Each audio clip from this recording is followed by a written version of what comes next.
ሰላም ጤና ይስጥልን። እሱ ባለው ካሊ ሰሎሞን ዛሬ ብንወያየው ስለ ኦርጋናይዜሽናል ቢሄቪየር ነው። እንግዲህ ኦርጋናይዜሽናል ቢሄቪየር ማለት ቤዚካሊ አራት መሰረታዊ ነገሮች አሉት። እነሱም አንደኛው ሂውማን፣ ሁለተኛ ካፒታል፣ ሶስተኛ ስትራክቸር፣ አራተኛ ኤንቫይሮንመንት ነው። እንግዲህ እያንዳንዳቸው ስናይ ሂውማን ማለት አጠቃላይ የድርጅቱ ሰራተኞች ከታች እስከ ላይ ወይም ደግሞ ከላይ እስከ ታች ያሉት ማለት ነው።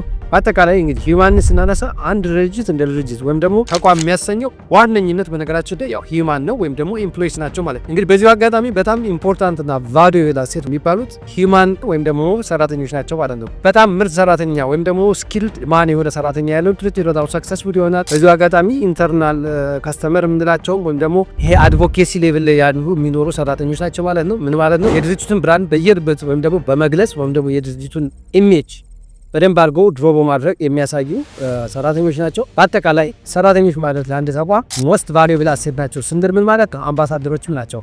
በዋነኝነት ግን ለምንድነው ቫልዩኤብል አሴት የተባለ ከተባለ ሁሉንም ነገር የሚያንቀሳቅሰው ሂውማን፣ በዛ ላይ ደግሞ በነገራችን ላይ በጣም ዘሞስት ሊስት ፕራይስ ያለው ደግሞ ሂውማን ስለሆነ ሰራተኞችን በእንክብካቤ መያዝ፣ ለምሳሌ ሞቲቬት ማድረግ እንዲሁም ደግሞ አፕሬዛል ላይ ፎከስ አድርጎ መስራት ባይዜ በየትኛው መልኩ ሰራተኛው ላይ የሚሰራ ድርጅት ሰክሰስፉል ነው የሚሆነው ማለት ነው። ስለዚህ በጣም ብዙ ውጤታማ ድርጅቶች ሰው ላይ ነው የሚሰሩት። ማሽን ባይቲ ጉዝ ነገር ነው። አንዴ ይመጣል፣ ካፒታል ኢንቨስት እናደርገዋለን፣ የሚያንቀሳቅሰው ሰው። በአጠቃላይ ኢኖቬሽን እንዲሁም ደግሞ ቴክኖሎጂን አፕዴት በማድረግ ረገድም ሆነ ለለውጥ ሐዋርያ ሊሆኑ የሚችሉ ሰራተኞች ናቸው። በአብዛኛው ሰው ግን ሰራተኛ እንደምንም የማይቆጥሩበት አግባብ አለ። ይሄ በጣም የተሳተ ነው።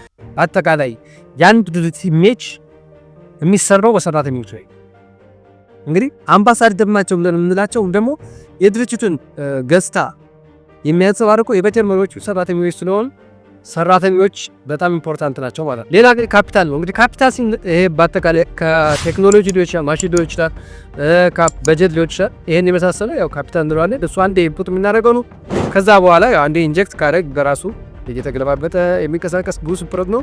ለዚህም የሚያስፈልገው ሂውማን ነው ማለት ነው። በአጠቃላይ ካፒታሉንም በደንብ አድርጎ ሪሶርሱን አሎኬት አድርጎ ሊሰራ የሚችለው ወይ ደግሞ ማሽኑ በሲስተሙ ወደ ኦርጋናይዝ አድርጎ ሊሰራ የሚችለው ኢምፕሎይስ ስለሆኑ ወይም ደግሞ ሰራተኞች ስለሆኑ አሁንም ሰራተኞች ጥቅም ያንሰጣለን ማለት ነው። ሌላ እንግዲህ ስትራክቸር ነው። ስትራክቸር ማለት አጠቃላይ የድርጅቱን ሃይራርኪ ወይም ደግሞ የኮሚኒኬሽን እንዲሁም ደግሞ አውቶሪቲ የምናይበት ሲሆን በአጠቃላይ የስራ ክፍፍልን የምናየው በስትራክቸር ነው። በነገራችን ላይ በጣም ፎርማል ከተባለ አንድ ድርጅት ስትራክቸራል መሆን አለበት። ስትራክቸራል ያለ ድርጅት በምንም ታምር ድርጅት ሊባል አይችልም።